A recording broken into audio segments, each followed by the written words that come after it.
Hi, guys. Welcome back to the Storytime Society. Thank you for being here. Um, so excited. Love you. So, I'm trying to think if I have anything to tell you guys, but I don't think I really have much to say today other than I slept in really late and I did not mean to do that, but oops, I was super tired. Puppy, no hissing, no growling. They're still kind of getting used to each other, my new kitten and my two cats. My orange guy, Frankie, is like chilling. He doesn't really care about her anymore. Like he does, he follows her around and he like wants to play a little bit, but my little girl Tuxedo over here, she's a little bit of a sassy one. And so she's still hissing, but she's not like attacking or anything. She just like hisses sometimes. Today she did lick her ear a little. She licked the little kitten, Willa's ear, which was big progress. And they're like coexisting, but I think it's like an instinctual thing for Poppy. She's like fine, she's chilling, and then all of a sudden she hisses. It's like almost like automatic. Like she can't even control it or something because she doesn't seem mad at all. But then she like will randomly, they'll be sniffing each other and like having a fine time, and then all of a sudden she'll be like, so I'm like, okay, can you calm down? But it's only been 4 days or 5 days since we got her. I think 5. We got her on Saturday. So that's big progress because with her and Frankie, when we got Frankie, she did not like him for a good like 2 weeks. And they were like actually kind of fighting and it was kind of scary. But this one, there's no fighting or anything. So that's good if you care. Anyways, that's really all I have. Oh, get your drink today. I hate how this keeps focusing in and out because I think my boyfriend changed the settings on the camera, so it might be like weird focusing, so I'm really sorry about that. I'm gonna have to have him change that back. I'm not a guru like he is with his camera. But I have my latte. It's chocolate chip cookie dough.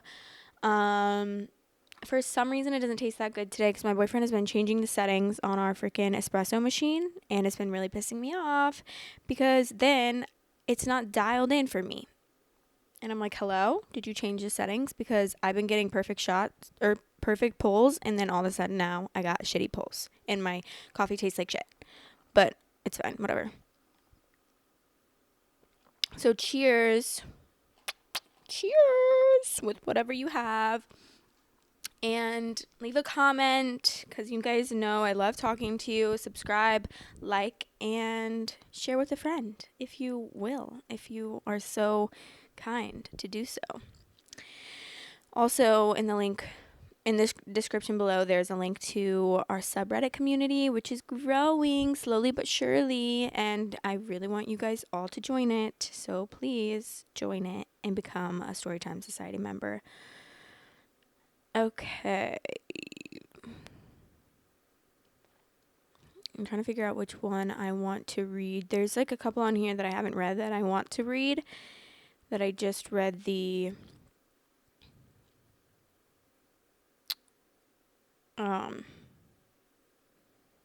topic or whatever.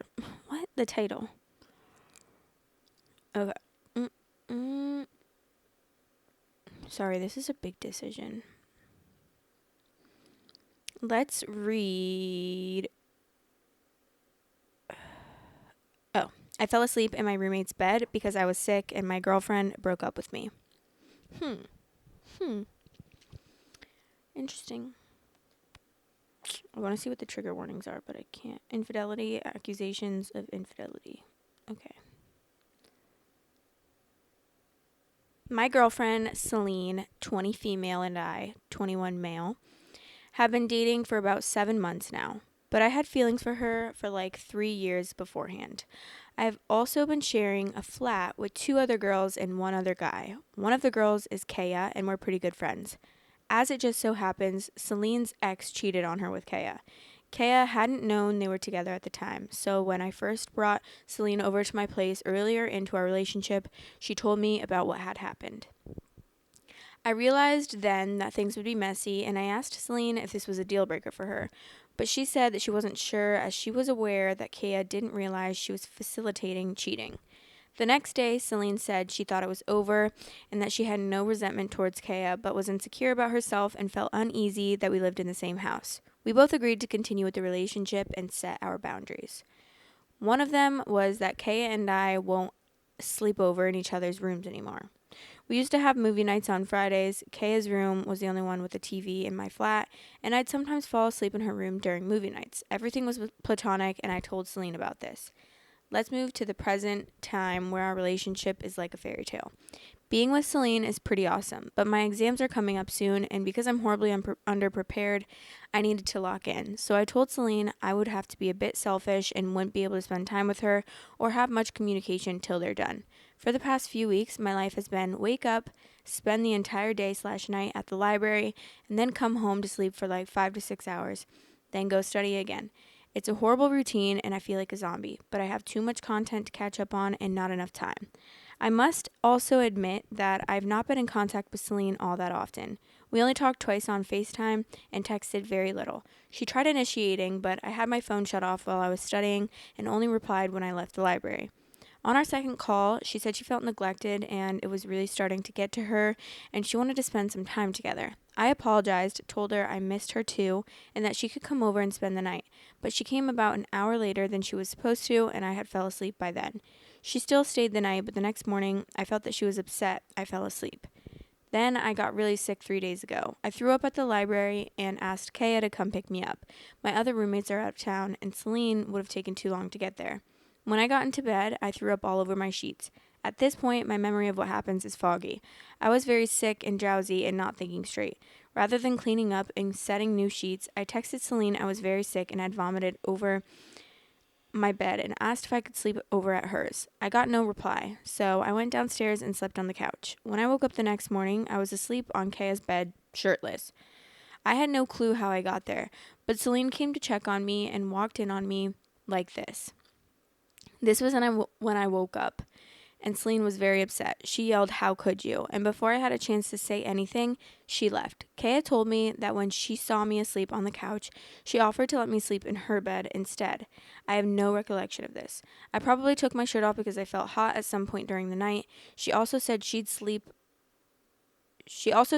slept on the couch and we didn't share the bed. I've been trying to reach out to Celine, but she blocked my number, WhatsApp, Insta. We have 2 mutual friends, but they both haven't replied to any of my texts. My fever died down yesterday night, so I went to Celine's to clarify the situation, but her roommates said she wasn't going to talk to me and made me leave. This whole situation just feels so horrible. I love the relationship that I have had with Celine, and the fact that it's probably over makes me feel so distraught. I also reflected over how I've been recently, and I realized that a lot of the blame goes on me. My exams aren't a reason to just completely shut myself out of my relationship, and I need to work on being able to juggle life and studies at the same time. Other than her finding me asleep on Kaya's bed, she probably had a lot of animosity and upset.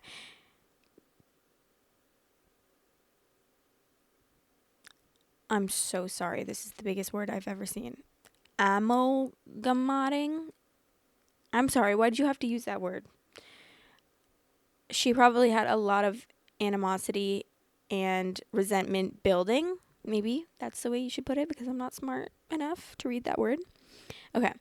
Other than her finding me asleep on Kaya's bed, she probably had a lot of animosity and resentment building over the last 3 weeks of me not being in contact. It's painful knowing I made a very unnecessary decision, and had I put in more effort, it wouldn't have cost me a great person out of my life. Okay. So what I have to say about this is, it sounds so sketchy that you don't remember walking to your roommate's bed and falling asleep. But, I mean, I can only imagine that if I put myself in Celine's position and my boyfriend was living with 2 girls and 1 guy, one of which my ex-boyfriend cheated on me with, and you guys were often sleeping in bed together and like having sleepovers, which is really weird to me in the first place, but okay. I would also be pretty pissed if I walked in and found you shirtless in said roommate's bed. That we agreed we wouldn't be sleeping in her bed anymore. And not only that, but this little bitch, Kaya, she's kind of pissing me off because you should know better. You probably know of this boundary, right? I mean, I'm not blaming it on her, but it seems a little suspicious that she would do that. Like, just let him sleep on the couch. He's perfectly fine sleeping on the couch. He was obviously very passed out if he has no recollection of walking up to your bed. So, like, I think he was sleeping just fine on the couch. I mean, it's nice of you to, like, offer your bed, but if he's saying he doesn't remember it, then it's like, then I can't trust you.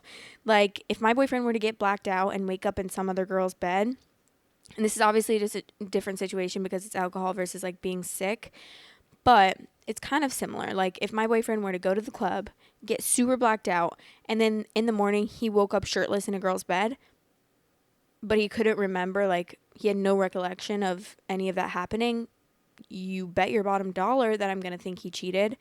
And you're not going to be able to convince me otherwise because you don't even remember yourself. So you might as well have cheated, you know? I don't know, because then you can never fully confirm, like, what had happened if you really have no recollection and have no clue how you got there. So, I don't know. That would just be hard because it's like, if you could remember, then maybe I would believe you. But seeming a little bit suspicious, and I don't know if I really believe that they never had, like, if they were really just platonic. Like, you're telling me nothing ever happened and you were sleeping in her bed, like, often. And then also about the studying stuff, like, really, dude, I mean, I get that you are saying, like, I'm going to have to be selfish for the next few weeks and really focus on my exams. Like, that's fine, but that doesn't mean you just totally cut her out. It's, like, almost like you ghosted her. You also have a relationship. Like, it doesn't mean that you have to lose out on all the time studying, but you can still check in with her once in a while. It's not like you literally were never, ever, ever once looking at your phone and, like, talking to anyone. I mean, I don't know. You could have definitely, like, prioritized that a little tiny bit better while also still being able to study just as much on your exams. I would definitely be pissed. I would be, like, so upset. 3 weeks of, like, barely talking to your boyfriend and then finding him in his roommate's bed, like, that would piss me off. Okay, I'm gonna read some of the comments. Oh, my kitties are playing. Okay. You spoke with your GF twice in 3 weeks? That's not how relationships work, buddy. This girl already slept with her last boyfriend. The fact she even decided she could deal with you guys living together is huge.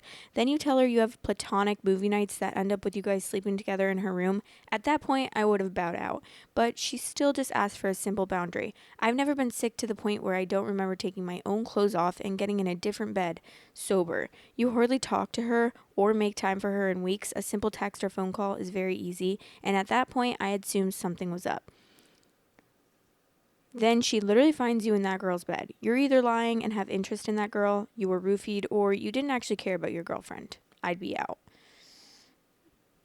Okay, here's the update, May 28th, 2024. I'll start by saying now that this post will be very long, but will add little to nothing new. Ew. Why do we want to read this then? The most expected outcome is what happened. The reason I'm posting this is because I saw Celine for the final time a couple days ago, and I also want to clear the air on some matters. For the sake of tracking time, let's call day 1 the day Celine broke up with me. Day 4 was when my initial post was published. I sat my final exam at day 7 and didn't actually check up on the post till day 8. I was very, very shocked reading the comments. To be blatantly honest, I wasn't expecting like 1,000 people to call me a huge bellend. I knew I made a mistake, but in my head, I thought I was a good person. You know how you just kind of perceive yourself to always try to do things with a good intention, so you think you can't ever be a bad person? I don't know if that makes sense, but reading the post, opened up my perspective and made me realize that the relationship was not salvageable, and also gave me depth on the hurt I caused Celine. I shattered her trust completely and was just not a good boyfriend for an entire month leading to the breakup, so I just didn't contact her. As I'll mention later on, I was not in a good headspace and I distanced myself because I was an even bigger ass than I let on previously. On day 12, she messaged me to ask for her iPad back. She'd let me borrow it for my notes. We last met on day 15 when she came to collect it, among other things. We were both silent the whole time she was there, which must have only been like 5 minutes or so. She returned some of my stuff I'd left in her apartment, and when she was about to leave, I told her I was sorry. She said okay. I said I never meant to hurt her. She again just said okay. I figured nothing I could say was the right thing at this point, and we said goodbye. So like I said, the very expected outcome occurred. I can't lie and say that I'm instantaneously a better person now. I'm not. I want to be better, but I can't become a better person in a couple weeks and will need to really work on my character in general. As for Celine, I can only pray and wish the best for her. I'm going to answer some of the main questions that people had. I never went into the full depth of the story because there is a lot of context behind it all, and I just never expected this post to reach so many people. Ew. This is bothering me because I feel like he doesn't even give a shit about his girlfriend. Like he's acting like he cares and he's really sad, but it's like he doesn't, because if you really cared that much and you wanted to be with this girl, I'm pretty sure you would make more of an effort and beg on your knees to stay together, no? It sounds like he's just like, okay, whatever. I guess you're right. Like it's not salvageable. When it definitely could be salvageable. Like it's your choice to make it salvageable or not. And if she can never forgive you, then that's like on her. That's up to her. That's her decision. But you're not even gonna try. That just makes you seem so guilty. Okay, so here are the questions that he's addressing. Did Kaya know about Celine's boundaries? Yes. I told her the day Celine and I discussed our boundaries. She seemed to be very understanding, and we both kept distance since. How did you lose consciousness from vomiting? It was from dehydration. On day 1, I went to the hospital at noon because my condition wasn't getting any better. I had a temperature of 104, and a blood test showed I was severely dehydrated, and I was put on a drip. None of this was mentioned because I never expected this to be a matter of criticism and thought very ill sufficed for it in my previous post. What's the need to be studying so hard? This is the question which needs a lot of context to understand, and I'll do my best to provide it now. I'm Indian, and my father is very similar to those strict Indian dads that you'll see portrayed in movies. Take every Indian dad's stereotype, and you'll get my dad. He's in the military and is about as strict a man as you can imagine. He wanted/tried forcing me to join the army. I wanted to choose my own career path, which was in computer science, and we had a huge rift occur between us because of it. I moved from India to the UK for my studies, and one of the only reasons he agreed to pay for my tuition fees was because A, the university I'd gotten into is prestigious, so he was happy with that, and B, he had a way to monitor my grades and could use this as leverage to make me study harder. In year 1, I did not do so splendidly. I finished with a grade average of 63%, which, although is like the median score, upset my dad a lot.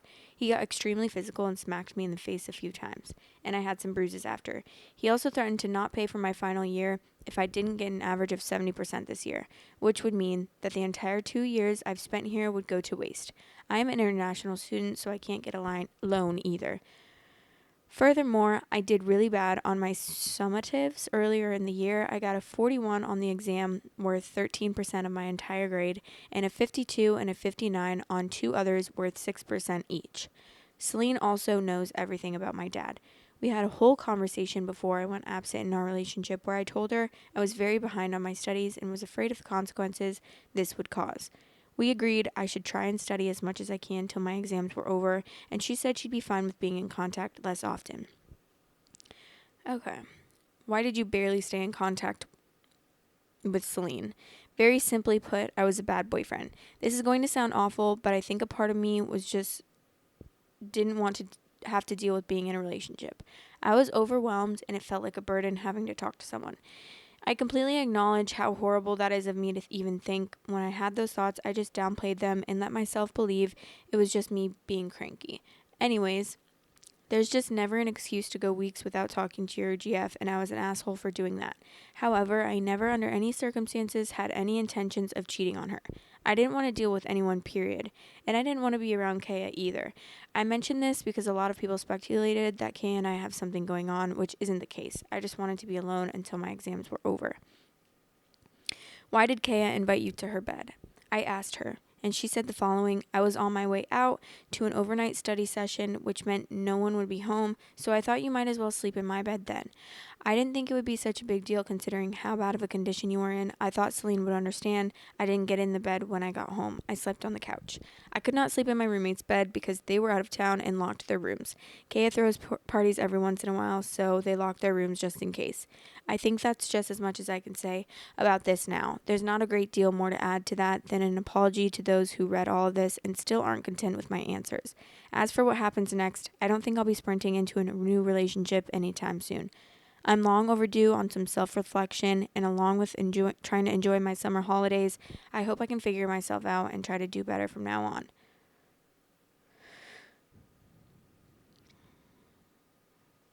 Okay. Some of the comments say, I'm glad Celine stood on business, at least LMAO, and then I'm just genuinely curious about Kaya's thought process if you're telling the truth. She knew she was the person Celine's ex cheated on her with. She knew about the boundary. When she finds you sick on the couch with something that can be contagious for all she knows, she physically helped you get into her bed, risking contagion, where you could absolutely have ended up throwing up again, making a mess out of her bed as well. She then went to sleep on the couch. Your potentially contagious germs would be all over. In her situation, I would have stripped your bed so the sick wouldn't fester and throw it in the washer. I would have checked in that you didn't need to go to the hospital, put out something to drink and some painkillers. I would have contacted Celine and let her know how you were doing, and that you would probably really appreciate if she dropped in to check on you. No boundaries disrespected. I don't risk getting sick. You won't have a nasty surprise in the morning. But for some reason, Kaya just had to get you into her bed while drastically increasing the risk of getting sick or a bed full of sick.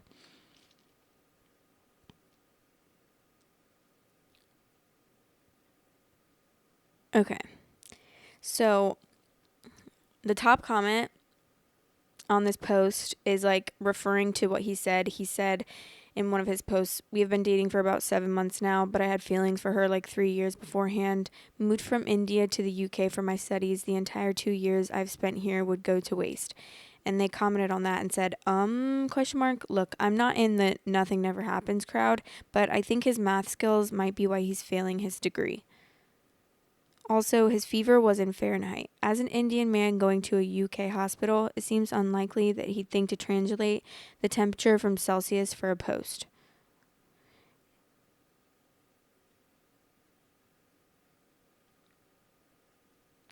I question that a bit, but my Indian housemate uses Fahrenheit for body temp. So it could be that OP is the same and either converted the temp measured at hospitals or measured his temp beforehand. I was more confused at the 3-year comment, lol. He could have known Celine from before. Also in India, Fahrenheit is used to measure... That's funny because they're acting like Fahrenheit is a standard in India to use for body temperature. And that's just funny because like it's so common here. Like I never use Celsius. Okay. Well, I don't know how I feel about that, but it sounds like maybe he didn't want to be in that relationship in the first place because it doesn't seem like he put any effort to even like make things better at all. Which is honestly really sad because that girl just wasted her time with you for no reason. But it's also really sad that his dad was like physically abusive to him. That really makes me upset because that's just crazy that like a dad would punch you and give you bruises for not getting good grades.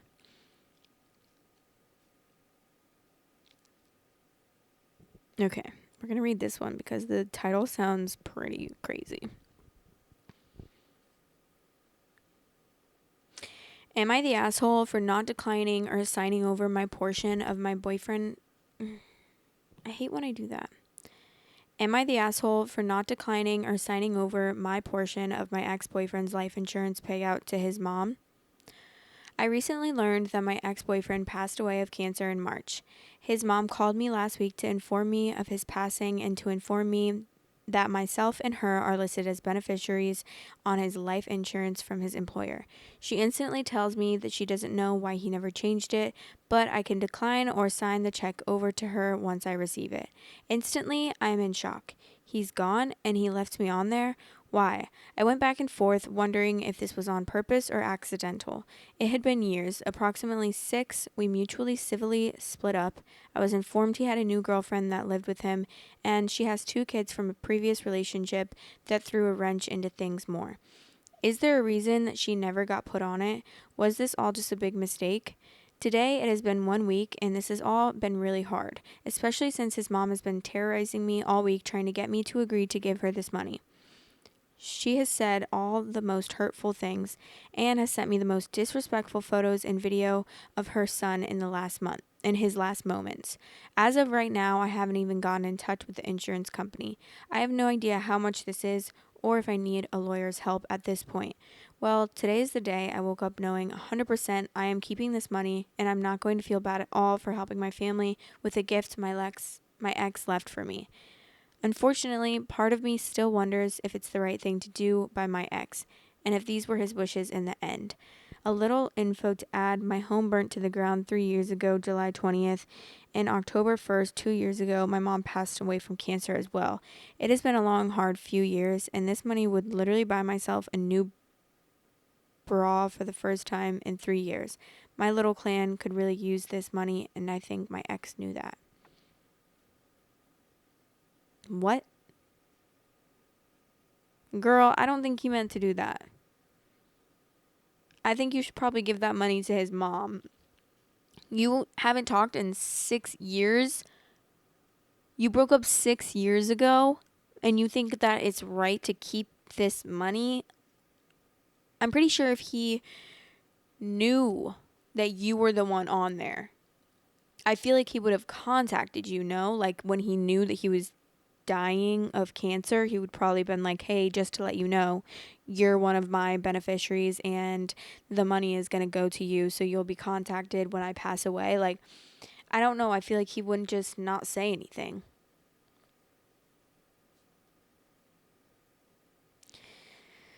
Okay, top comment says, you're the asshole. You clearly were not meant to be the beneficiary. This is obviously an oversight. Since you stated yourself that you had not spoken to him in ages and broke up 6 years ago, people don't always update things like that like they should. And he may have forgotten that it even existed. You should sign over the money to his mother, and his current partner should receive a portion, especially since they live together, and I'm sure she will have unexpected bills that she will now have to cover on her own. Update. People keep commenting that you have to update your beneficiaries yearly. This is absolutely not true for all companies and insurance policies. I worked as a state employee for 6 years, and the only time I updated my life insurance beneficiaries was when I got married and requested to do so. People don't always update things like that. People don't always update things like they should, and people pay dearly for it. Yes, they pay dearly, a heavy cost for a mistake. Thank you for saying this because it really shows how OP is the asshole. The ex made a mistake that is putting his family in misfortune, and OP is reaping the benefit of it. Your statement puts in full view what the perceived intentions were. If the ex intended OP to have the money, then it wouldn't be a mistake. They wouldn't be paying dearly because it's what they would have wanted, and somehow OP has convinced herself that is likely the case, calling it a gift from her ex. That's like the difference when you lose your wallet and a good person will return it, and a bad one will take the money out and ditch it. This isn't legal advice. We're not here to debate the legality of a situation or whether OP is in her rights. We're here to discuss if what she's doing is asshole behavior, and yes, taking advantage of a mistake that puts other people in misfortune makes you a bad guy. Not only did the family lose someone, a son, a boyfriend, etc., they now have to give away his insurance money to his ex of 6 years ago. Anyone, including OP, who thinks the ex died wanting that money to go to the ex in some sort of dying wish charity is delusional. This is classless behavior and devoid of any kind of decent human being integrity, and character. She is willing to convince herself of delusions for a payday at the expense of a grieving family, and is using the mother's relentless behavior to justify punishing her. Yeah, what? Like, I feel like he definitely would have left his own girlfriend, like current girlfriend, that was probably there for him and supporting him as he was passing away of cancer. I think he probably would have left the money to her and some to his mom if he knew that money was going to go to someone. I don't think he would have had it go to his estranged ex that he hasn't talked to in 6 years. When an ex died years ago, I found out that I was still on a life insurance policy almost 10 years after we had broken up. I didn't hesitate to sign the check over to his mom. It was the right thing to do. OP is a huge asshole if she keeps this money. Literally, I can't even imagine if my ex-boyfriend, who we broke up like 4 years ago, I think, if he died and then like I randomly got the money and his mom was like, "Hey, just to let you know, like you got this money, but you can like sign it over, you can deny it." And I was like, "Oh, he must have wanted me to keep that." I haven't talked to him in years. I would literally be so delusional for that.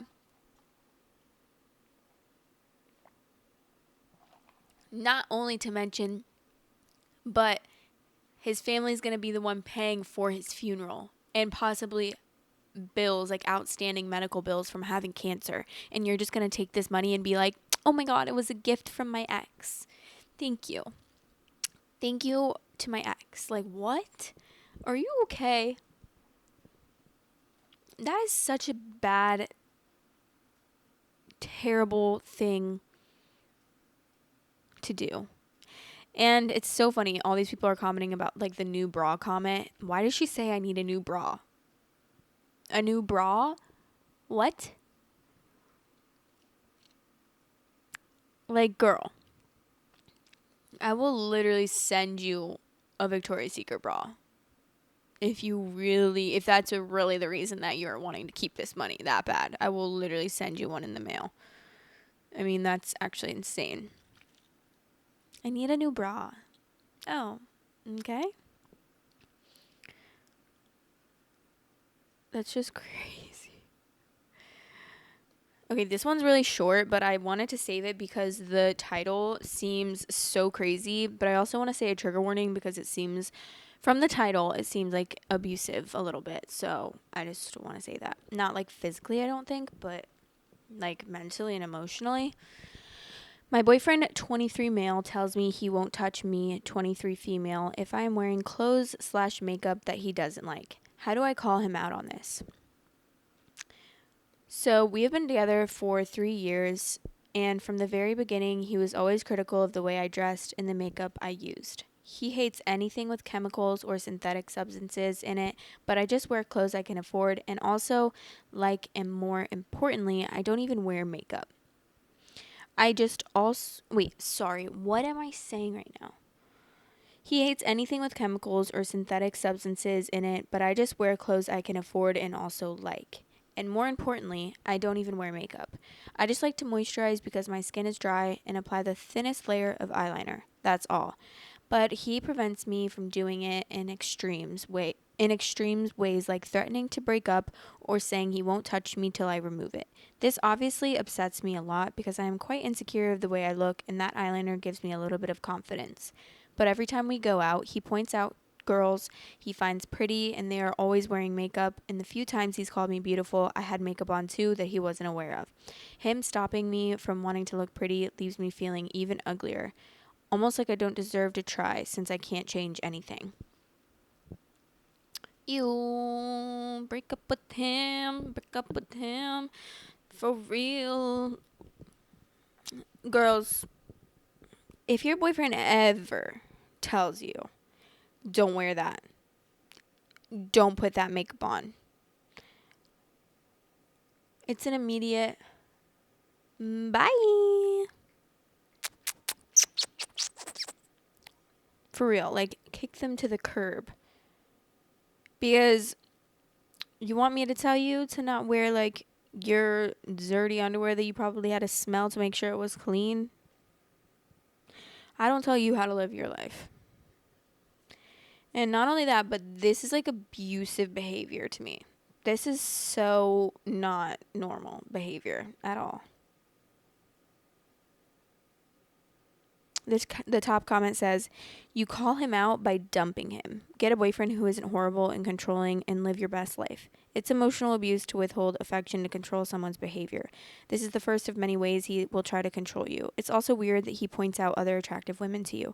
Yeah, that's also weird in the way that I would literally, my boyfriend, if he did that, I'd be like, "You're disgusting. You disgusting love." This, I would paint my face with god awful colors and put on a fucking clown suit and say F you. If he had that much of a problem with OP, he shouldn't have entered in a relationship with her. I mean, I wouldn't go on a date with a bodybuilder, then complain that they work out too much, oil up their body, eat a ton of protein, or any of the other stuff that makes them who they are. She needs to start pointing out attractive guys. Ooh, look how tall he is. Look at his jeans fitting him perfectly. Too bad you can never find jeans that fit you that way. That guy has the nicest hair. Too bad you don't have hair like this. Yeah, well, I don't really think that you should do that, but it's funny. But honestly, just leave him because he doesn't even deserve another word from you. And then when you break up with him, make sure to wear his least favorite outfit and put on as much makeup as you want to and be like, "So we're over. Bye." Or actually, maybe don't even break up with him in person. Like, maybe just leave, break up with him silently, and like call him and be like, "Hey, we're over." Block his number and say goodbye because it sounds like he might be dangerous. Like, this is how it's starting, and it's probably going to end a little bit more dangerously than that. Because it seems like, oh, you guys have been together for 3 years. Okay. It's kind of a long time. But I wonder if we're getting the whole story because I just feel like men like that with that kind of behavior, like they have to be doing more, like something even crazier because who in their right mind acts like that and thinks that it's okay?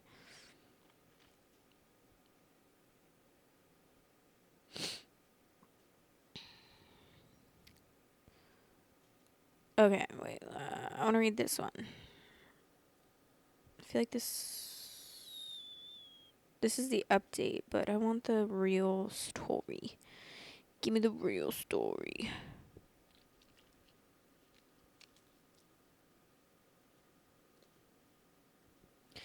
All right. My wife wants to raise our 1-year-old and our newborn as twins. Excuse me. A few weeks ago, my second son was born.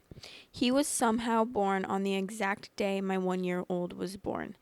I thought this was just a neat coincidence and joked about how much money we would save on birthday parties. My wife, however, is taking it a lot more seriously. She's set on the idea of raising our 2 boys as twins. She's always wanted twins, and she said the fact that they were born on the same day is a sign from God. She says if they were raised as the same age, they would be able to go to school together, having each other's backs, and believes that they could be closer as twins rather than siblings. I told her I'd rather not psychologically torture my son for the rest of his life, but she's adamant that we will tell him when he grows up, and it's only so he can be closer to his brother now. I also brought up that they clearly do not look the same age, and she says by the time they're 1 and 2, no one will be able to tell a difference. Does she have any sort of point? I can't believe you're even asking that if she has any sort of point, because no, it sounds like she has maybe a point to go to the doctor and maybe ask for a little bit of help with mental illness, because that sounds a little bit crazy to me. Like, they could be in the same grade if they're the same age. Well, they're not the same age, so what are you going to do? Forge a birth certificate for them to go to the same grade? How are you going to make that work? The top comment says, "Sorry, but this is ridiculous. Why set yourself up to constantly lie to your kids? One will think he is much more advanced and the other more behind than the other and end up resenting each other and you. Don't underestimate the importance of honesty has on child development and security. And another thing, no one else will keep this lie up. Family and friends will point out the inaccuracy and cause further resentment." Yeah, that's so true. Like, what? Your family's just going to be like, "Oh, yeah, they're twins." And then all your friends that know that you have a baby, they're just going to say, Oh, I love, like, yeah, she has twins. No, because I'm pretty sure not everyone is going to think that's a normal thing to do. They're going to be like, what the hell is happening?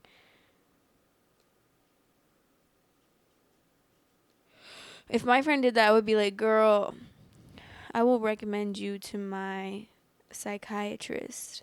He will put you on a great cocktail that will make you feel not so delusional. Okay, this is the update.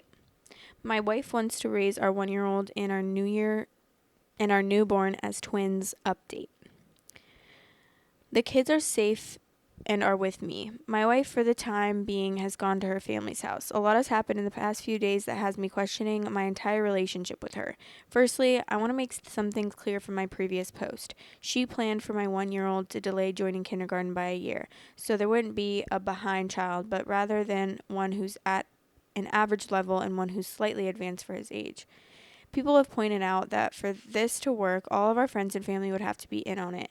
Her family completely supports her and also believes this to be a gift from God. My family, on the other hand, lives states away. We've just recently moved here, and so the only friends we know are my wife's childhood friends from when she used to live here. My wife has had episodes before. When we had my first son, there would be days when I'd come back home from work with the baby crying and hunger because my wife couldn't get out of bed. We've been to therapy and even moved closer to her family so she could have some support, but this goes beyond any previous episodes. I told her that I wouldn't put up with it. This only works if everyone is in on it, and I made it clear I'd never be in on it. She can dress them up in matching outfits and even call them Irish twins. But if she ever implies it's anything more than that, I'd shut it down. This did not go over well. She yelled at me for denying her of her God-given blessing. That she would divorce me and raise the kids on her own if she had to. That scared me, and I told her she had to leave. Now, she wanted to take the kids with her, but I refused. I might have overreacted, but I was thinking about the safety of the kids first and foremost. That was last night. I've been taking care of the kids and have been contemplating what to do next. I understand my wife isn't in the proper mental state currently. I brought up going to the doctors and therapy multiple times, but how do you convince someone that they need help when their entire family and friends support their delusions? I can't keep the kids away from her for forever. Her family and friends are blowing up my phone. Where do I go from here?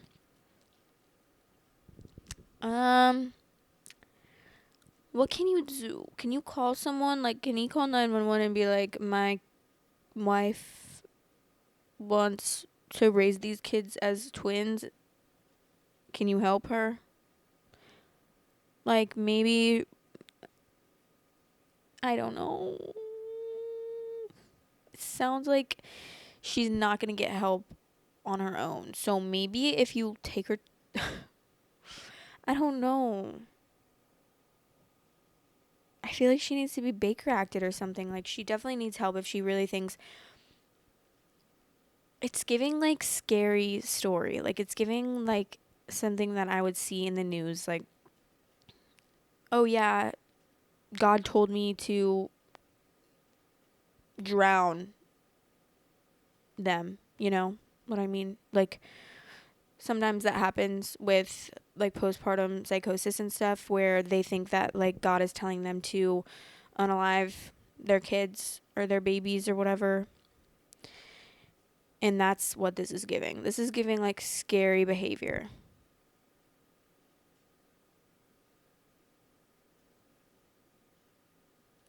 The top comment says, call an attorney pronto. I would also call a psychologist if you can and try to get help for yourself and how to navigate her delusions and also get records going for yourself. That this is going on and you are seeking help, but definitely call the attorney. Also, look up recording permission in your state and try to get her on tape because this is something that when you tell them, it's hard to believe. You know what I mean? If you told me this, I would think no way. Or even get her going on text. She knows that's documentation and you don't have to tell her that she's being recorded. Text and voicemail are two places you don't have to tell them. Some states you don't when recording. Protect those children.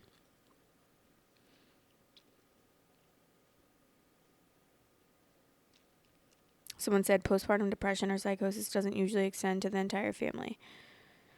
Yeah, I mean, it does, like, it is kind of crazy that this family is supporting that. If that were my sister, I would be like, Are you pranking me? Where's Ashton Kutcher? Am I being punked? Like,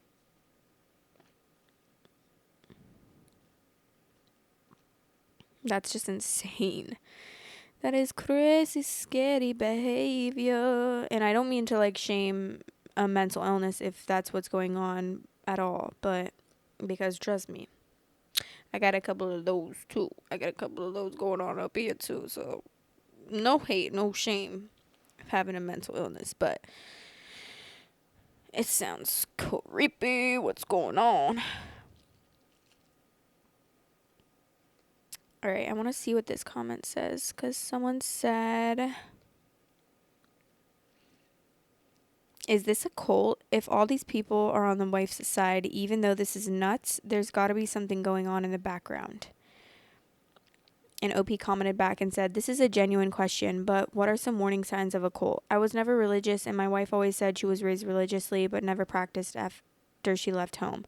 I assumed she had some sort of traumatic experience with religion, and that's why she never brings it up. This was up until the birth of my son, who she fully believed would be twins until the ultrasound.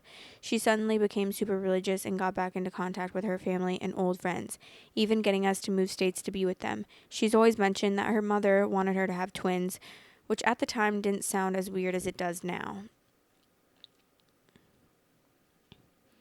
And someone commented back to that and said, you've moved to be near her family states away who are all in on this delusion and support it. If it was just her family, that's one thing, but her friends too, that's isolating you from your own support network and anyone who could hold different views.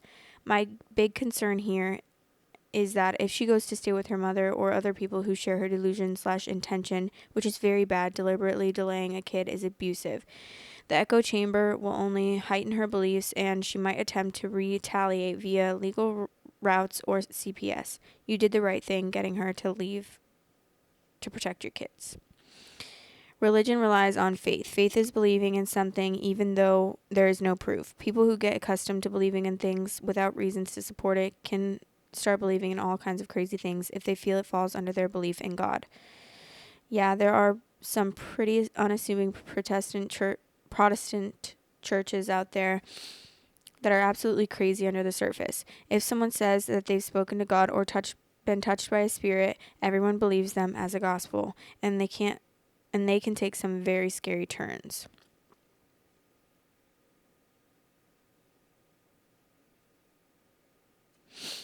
What's in the world? I really want to know what's happening. The update was 11 hours ago, and I'm really curious because I really hope he figures out more information. Like, I'm genuinely starting to think maybe this is a little bit of a cult situation, because if she kind of cut contact with her family and friends before and, like, feels like it's, like, she doesn't ever talk about her growing up being religious and stuff, it almost seems as though there was something sketchy going on, and then maybe, like, she was strong enough to leave or whatever, but then now she's, like, feeling like because it's hard when you're, like, trauma bonded, you know, you kind of go back and forth if that's all you really know from when you grew up. Like, you might want to get back into that because you miss it's almost like a community. Obviously it's a toxic community, but I don't know, it seems like something sketchy is going on here, and it very well might be a cult. That is a very I don't know what I'm trying to say, a very, like, possible situation that this could be, and that is kind of scary. I would be so interested to, like, hear her family and friends' perspective on this situation, because that is too many people to be agreeing with such a crazy statement. Okay, wait, I see this and I kind of want to read it, even though my computer is about to die, but I think I have enough time. Yeah, I do.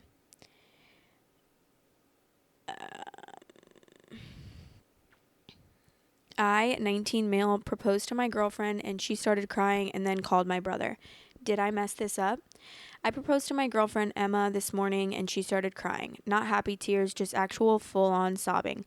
I tried to ask her what was wrong and she said she didn't think I'd understand right now and started getting ready to go out.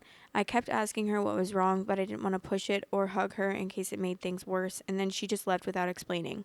I don't know if it was something that I did. I'm thinking she's upset because she feels like it was a last minute proposal just to stop us from doing a long distance time of romance.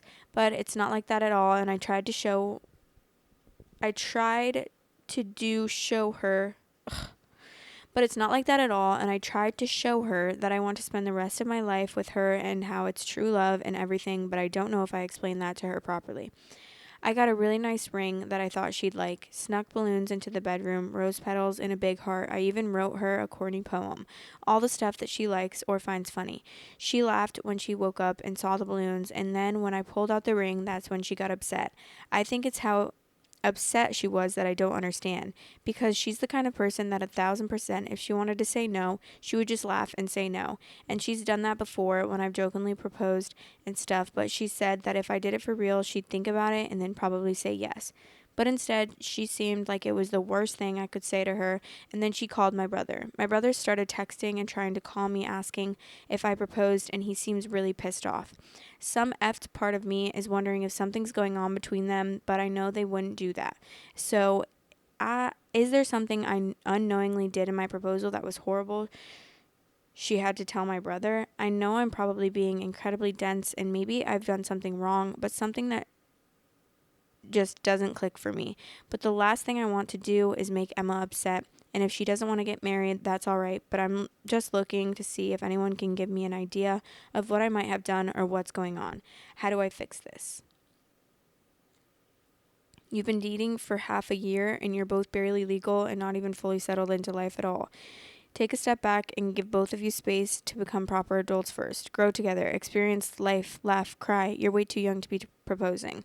It's probably scared the S out of her. Yeah, what? I'm so confused. It sounds like you're a little bit maybe too immature to be proposing to your girlfriend, to be honest. Especially because someone said you proposed to her in your bedroom, and then he commented back and said, yes, but as romantic as I could with the time I had. It sounds like you rushed into a proposal, buddy.